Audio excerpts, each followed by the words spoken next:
Torna la zona rossa in stazione a Padova, tornano i controlli da parte delle forze dell'ordine. Nel primo giorno, eccoli all'opera i carabinieri che insieme alle altre forze dell'ordine hanno intensificato i pattugliamenti.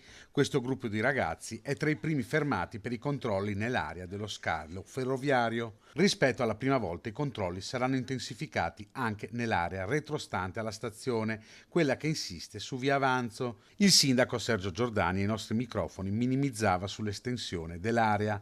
L'assessore alla sicurezza Diego Bonavina sottolinea come certi provvedimenti non debbano essere politicizzati.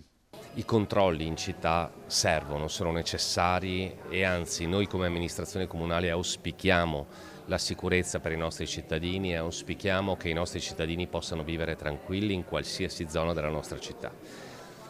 Parlare di zona rossa vuol dire parlare di politica, di sicurezza e a me non piace. A me non piace perché la sicurezza è propria dei cittadini, di tutti i cittadini, e quindi quando si parla di qualcosa di politico vuol dire che stiamo sbagliando approccio. L'assessore Bonavina sottolinea che la stazione è l'unica area della città in cui i controlli possono funzionare.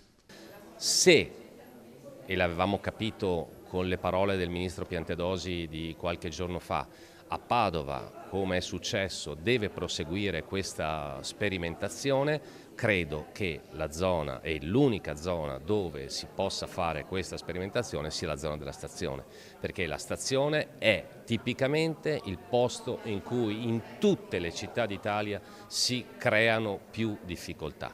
I giuristi democratici intanto annunciano un ricorso al TAR dopo aver verificato se il dispositivo confermato dalla prefettura ne abbia le caratteristiche forti anche della sentenza del TAR della Campania. La cosa fondamentale è effettivamente l'urgenza, cioè è tutto lì in cui si gioca la questione. Credo che se la cosa è ripetuta forse viene a mancare l'urgenza, ma questo lo dico da spettatore esterno.